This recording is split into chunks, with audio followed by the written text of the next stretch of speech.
नमस्कार, दूरदर्शन के विशेष कार्यक्रम में आपका स्वागत है। आज हम बातचीत करेंगे प्रदेश के पुलिस महानिदेशक अशोक कुमार साहब से। 14 फरवरी को मतदान है, सुबह 8 बजे से मतदान में आप सब बढ़ चढ़कर भागीदारी करें और शांतिपूर्ण निष्पक्ष मतदान के लिए क्या व्यवस्था की गई है, इन सब मुद्दों पर बातचीत के लिए मेरे साथ है श्री अशोक कुमार साहब। डीजीपी साहब, 14 फरवरी को मतदान है सुबह 8 बजे से, क्या तैयारियां कर ली गई हैं? देखिए, हमारी ओर से 100% तैयारियां हैं। जहां तक फोर्स की बात करें तो सभी जगह पे हमारे बूथ्स पे पार्टियां पहुंच रही हैं। कुछ पार्टी कल पहुंची हैं, कुछ आज जाएंगी, मैक्सिमम पार्टियां कल जाएंगी। फोर्स की बात करें तो लगभग 16,000 हमारे स्टेट का सिविल पुलिस और आर्म पुलिस की फोर्स लगी है और करीब 26 कंपनी हमारी पीएसी लगी है। बाहर से 110 कंपनी सीएपीएफ की आई है, जिसमें बीएसएफ, सीआरपीएफ, आईटीबीपी यूँ कहा जाए पैरामिलिट्री फोर्सेज हैं ये। 110 कंपनी और स्टेट के होमगार्ड, पीआरडी, फॉरेस्ट गार्ड लगे हैं और बाहर से भी हमें 13,200 होमगार्ड बुलाने पड़े हैं, जिसमें यूपी, हरियाणा, दिल्ली, हिमाचल और राजस्थान, 5 राज्यों से हमने होमगार्ड्स बुलाने पड़े हैं, क्योंकि हमारे पर्वतीय क्षेत्रों में बहुत सारा क्षेत्र जो है रेवेन्यू एरियाज में है, तो वहाँ के लिए हमारी फोर्स कम पड़ती है। तो एक मोटे मोटे आंकड़े की बात की जाए तो करीब कितने जवान तैनात हो जाएंगे 70 विधानसभा क्षेत्रों में? अब अगर होमगार्ड्स वगैरह को मिला लें जी, तो 45,000 के आसपास हो जाएगा। रेवेन्यू पुलिस को लाकर 50,000 तो हो जाएगी फोर्स के जवान ना। तो 50,000 जवान 14 तारीख को शांतिपूर्ण मतदान के लिए तैनात कर दिए गए हैं।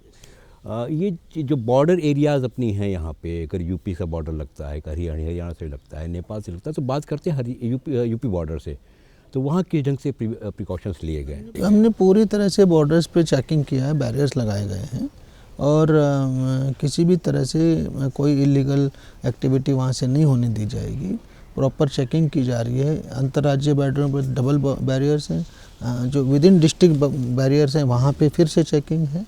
तो जो है किसी भी तरह से कोई बदमाश आदमी अगर मूवमेंट करना चाहता है, नेगेटिव आदमी जो चुनाव को डिस्टर्ब करना चाहता हो, तो उसको बिल्कुल भी चुनाव को डिस्टर्ब नहीं करने दिया जाएगा। एक आम आदमी के रूप में अगर आपसे जानना चाहूँ कि मान ली मैं हरिद्वार में आ रहा हूँ, दिल्ली से आ रहा हूँ, यूपी से आ रहा हूँ, तो मुझे किस ढंग से प्रिकॉशन है, क्या क्या डॉक्यूमेंट भी रखने चाहिए ताकि मैं बता सकूँ मैं सही आदमी हूँ, मैं जेन्युइन हूँ, जाना मेरा लाजमी है, वाजिब है? आम आदमी की मूवमेंट को हम नहीं रोक रहे हैं, स्पष्ट कर दें। चाहे दिल्ली हरिद्वार हो, चाहे दिल्ली मसूरी हो, चाहे दिल्ली नैनीताल हो, आम आदमी का मूवमेंट नहीं रुकेगा। उसको बॉर्डर पे चेकिंग का सामना ज़रूर करना पड़ेगा। तो उससे अपना जो सामान्य डॉक्यूमेंट हर आदमी के होते हैं, कोई भी आईडी कार्ड होते हैं, आधार कार्ड से लेके कुछ भी, बाकी वो उसका अपना घर है, कहाँ घर है, किस काम से जा रहे हैं, he should be able to explain कि हम जेन्युइनली जा रहे हैं, हम चुनाव को डिस्टर्ब करने नहीं आ रहे हैं। तो दैट इज़ द पर्पज। हम तो सिर्फ जो लोग चुनाव के दौरान शांति भंग करना चाहते हैं उसके प्रति सख्ती है ना, हमारी आम आदमी के प्रति सख्ती नहीं है।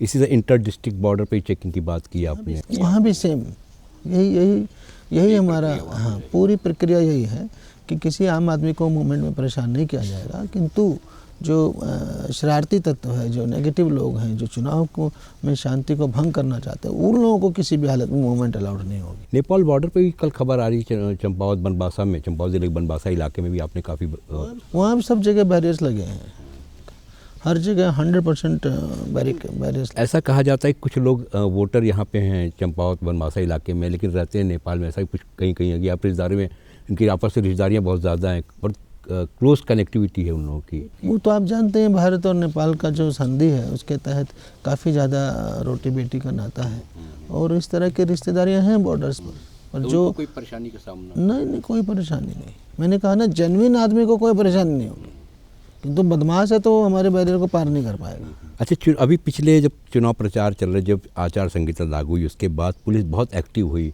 जो वांछित अपराधी थे, जो पता लगा जब वारंटी हैं उनको, उनके खिलाफ, और बड़ी मात्रा में कहीं ड्रग्स पकड़ा आपने, कहीं इलीगल लिकर पकड़ी आपने, कहीं कहीं पैसे भी आपने पकड़े, आपके जवानों ने पकड़े, तो क्या था वो, कितना उसे सफलता मिली, टारगेट कितना अचीव कर पाए? देखिए, चुनाव के दौरान हमारा प्रयास रहता है कि सभी तरह के जो नेगेटिव एलिमेंट्स हैं उनके विरुद्ध अभियान चला करके कार्रवाई की जाए, क्योंकि एक बड़ा इवेंट है और इसमें कोई किसी तरह से हमारी शांति भंग ना कर दे, क्योंकि हमारा ओवरऑल पर्पज़ है चुनाव को शांतिपूर्ण ढंग से संपन्न कराना। निष्पक्ष ढंग से संपन्न कराना और खुशी के माहौल में संपन्न कराना।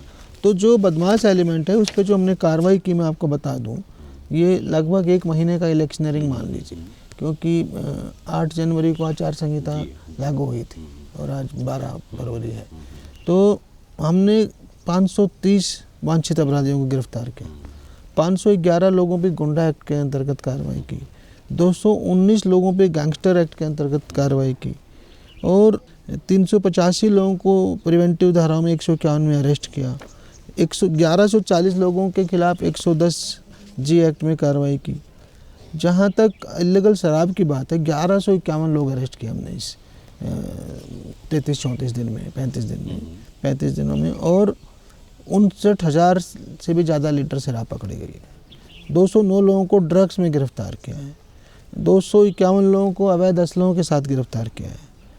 जहाँ प्रिवेंटिव एक्शन हमने 45,000 से ज़्यादा लोगों को बाउंड डाउन कराया है कि हम शांति भंग नहीं करेंगे, एक बॉन्ड है, मुचलका है। ये बॉन्ड देते हैं कि साहब हम ठीक है, पहले एक्टिविटीज़ में था, नेगेटिव एक्टिविटीज़ में लगता है जिनसे कि ये लोग आकर के परेशान कर सकते, तो उनके विरुद्ध जो है हमने ये 107-16 की कार्रवाई। तो वो लिख कर देते हैं कि हम लोग किसी भी, हाँ बिल्कुल बॉन्ड साइन करते हैं, वो बिल्कुल बॉन्ड साइन करते हैं।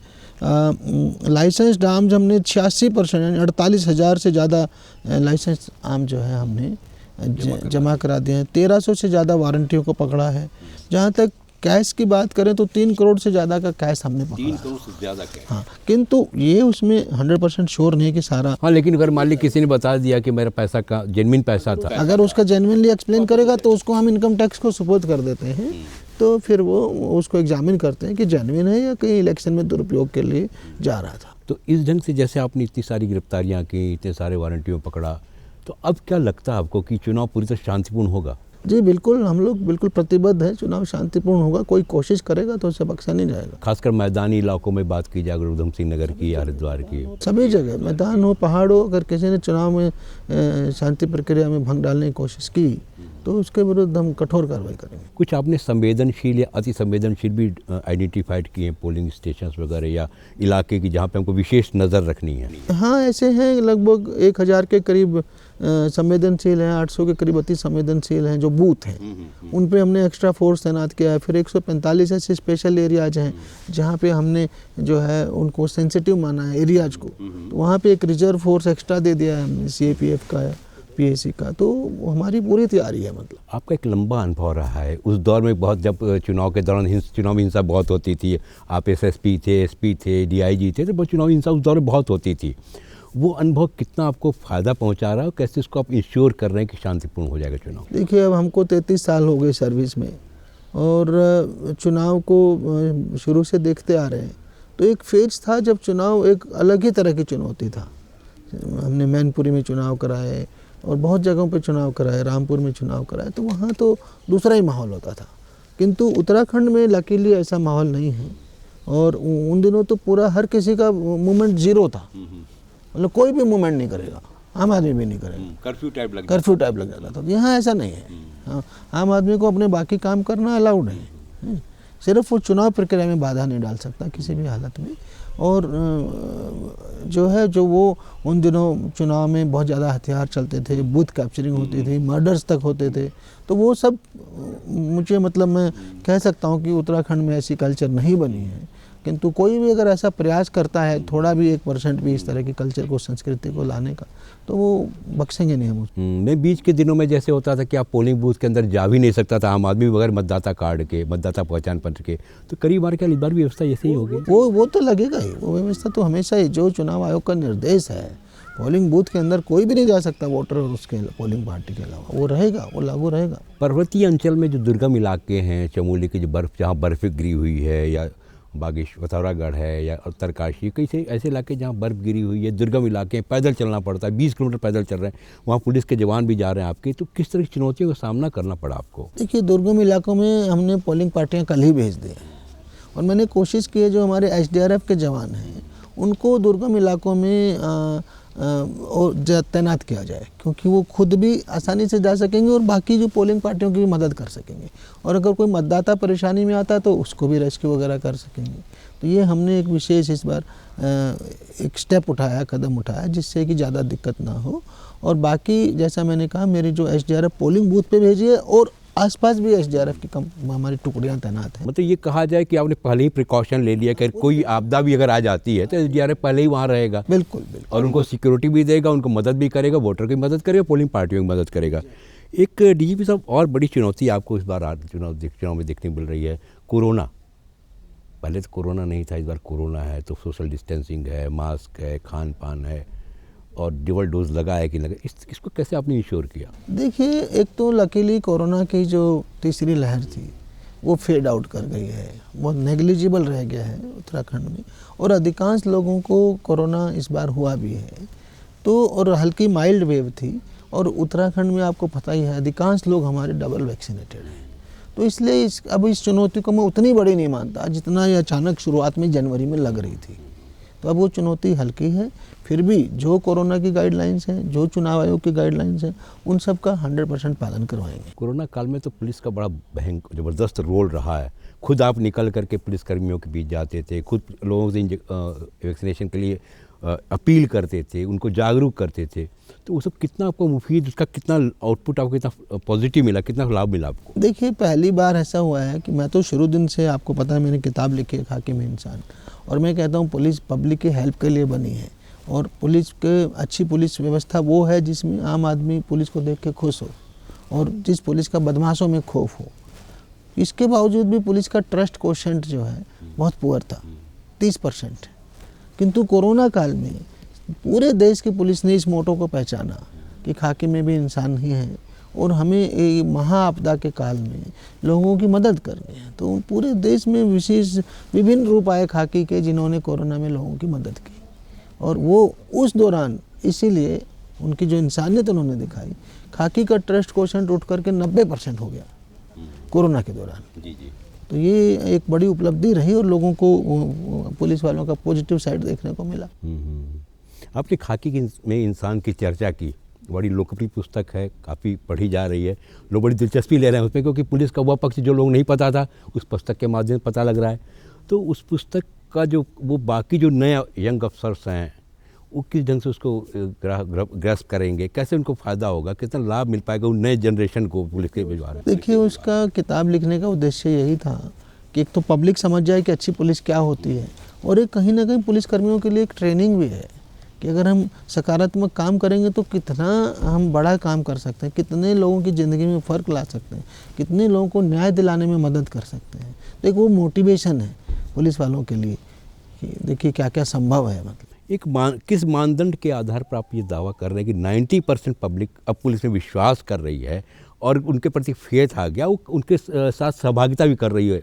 मैं देखिए आज की बात तो नहीं कर रहा हूँ, किंतु जो कोरोना की पहली लहर थी उसके बाद सर्वे हुआ है, एक ऑथेंटिक सर्वे के आधार पे मैंने बोला है।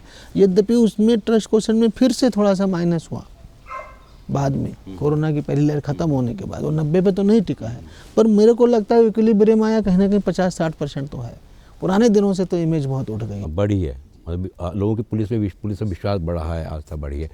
ऐसे पॉलिटिकल पार्टीज़ को भी चुनाव में लेकर के होता है कि पुलिस के साहब ये शासन प्रशासन जो है सरकार का हिस्सा है, और उसको लेके भी थोड़ा सा रहता है, अविश्वसनीयता की भाव रहता है। तो उसको कैसे आपने दूर किया, क्योंकि आपको तो बड़ा सामाजिक जैसे सोशल पुलिसिंग भी आप काफ़ी उसमें रखते हैं और आपको इम्पोर्टेंस देते हैं? नहीं, देखिए हम लोग वर्दी वाले हैं और हम लोग निष्पक्ष हैं। निष्पक्ष चुनाव कराना भारतीय संविधान के अंतर्गत हमारी जिम्मेदारी है।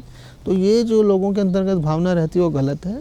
हम लोग पूर्णतया संविधान के प्रति प्रतिबद्ध हैं और निष्पक्ष चुनाव कराने के लिए पूरी तरह से प्रतिबद्ध है। क्या आपने भी पॉलिटिकल पार्टीज़ के रिप्रेजेंटेटिव से कोई बातचीत की कि विश्वास बढ़ सके आपसे समन्वय बढ़ाने की? देखो, मेरे लेवल पे तो वो बात नहीं हुई है, किंतु हर डिस्ट्रिक्ट लेवल पे बात हुई है।